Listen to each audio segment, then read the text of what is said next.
SEC coaches expect that they will pay up to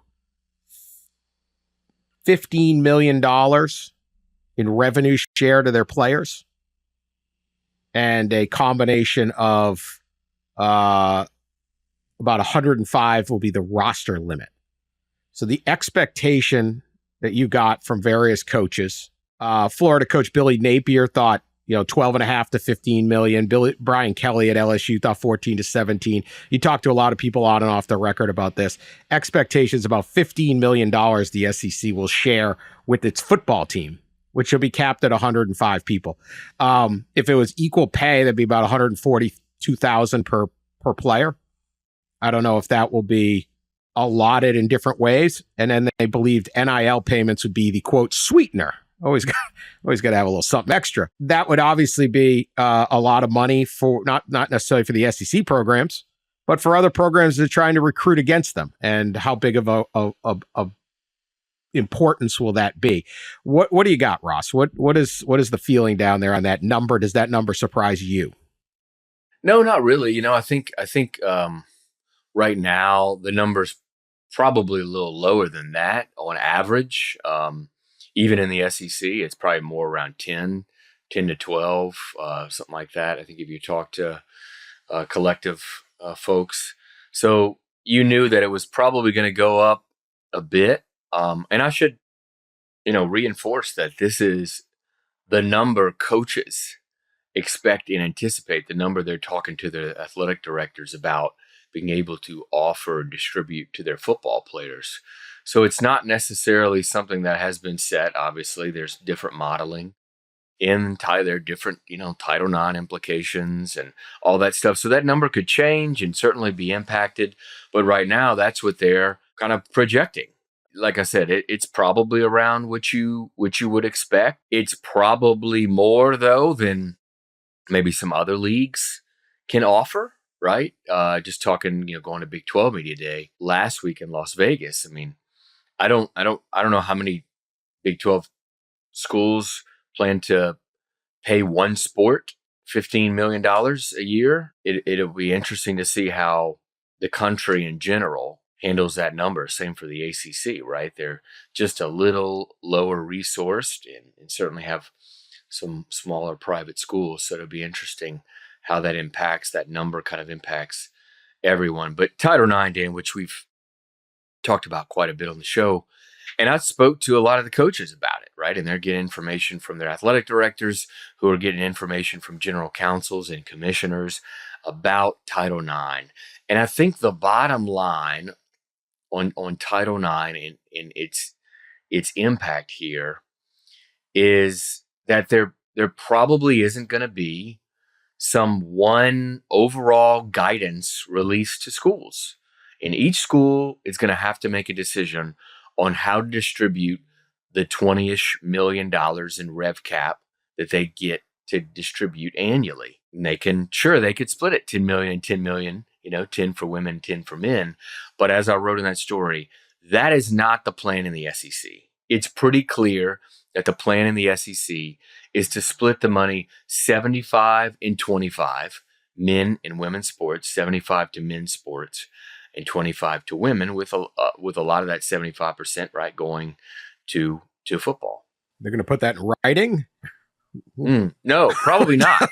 They're probably not going to put that in writing. And I was surprised I got some comments from several coaches about that, right, that I was able to put to a degree in writing. But that's kind of where it is right now. And hey, we've been reporting now for a couple months. We talked about it in the pod. Jeffrey Kessler, the plaintiff's attorney, told me it. This is going to end up in court, right? Somebody's going to get sued. Either you split it equally, 50-50, or as close as you can to 50-50, and then you get sued by football players potentially, or you split it unequally, which is the discussion within the SEC and other leagues, and then you get potentially sued by Title IX lawyers. So either way, probably ending up in court. Billable hours for the victory. Undefeated. Always. That tracks with what I've been hearing, not just SEC, but in other conferences as well, that it will. The plan, at least, is for not for an equal share. That Title IX.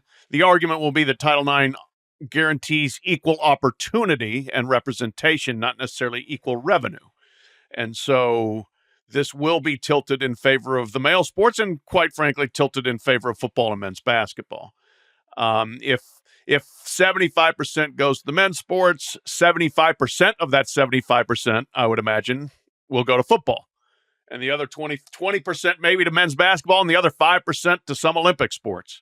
And then on the women's side, they'll take their 25% and divide that up as they see fit, with probably women's basketball getting most of that. And then, your volleyball, your softball, that sort of thing, depending on the school, depending on the emphasis, depending on the star power of your players there, dividing that up. But those are similar percentages to kind of what I had been told. And, I think the question then becomes, how much is NIL on top of that, or the collectives putting in on top of that? I mean, what Ohio State likely spent, not itself, but its collectives, to retain the roster that it did from last year is more than $15 million. I guarantee it. And so, we could be looking at, if you want to try to have a loaded roster that competes for national championships, it's going to cost more than $15 million, I would think. Well, and one other thing about Title IX, and we've talked about this before because it came up at SEC spring meetings, and it came up again in my interview with Greg Sankey this week and Brian Kelly of LSU, is that they are still going to look at the formula that the plaintiff's attorneys use to pay the back damages, the $2.77 billion in back damages, to guide them, right, and provide them, quote, cover to distribute the forward damages in a similar way. And the plaintiff's attorneys have said they plan on using the witness testimony in the breakdown of the formula in the court documents. And it's, for anybody to see, it's 75% football, it's 15% men's basketball, and it's 10% everybody else, basically.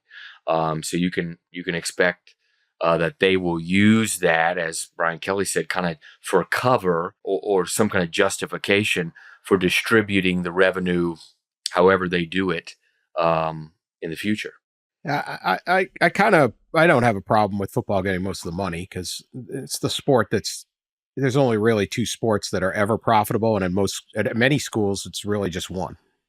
If the football makes money, I mean, basketball might make a little, men's basketball might make a little at most places. So I understand that others would have a different reading of Title IX. I think fair is fair, and this is the sport people are really into.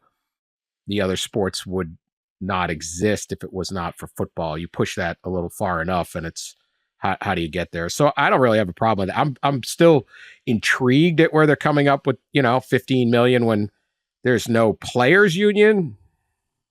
There's no players, it's we'll see. It's certainly an interesting way of setting a salary deal, but there would be a cap. And look, if these other schools want to compete, find the $15 million.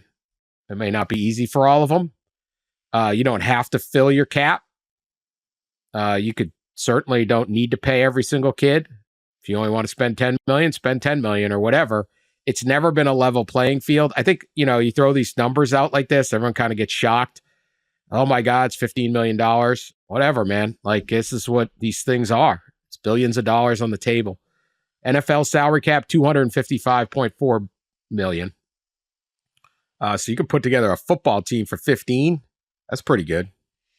It's still a pretty nice deal for college football.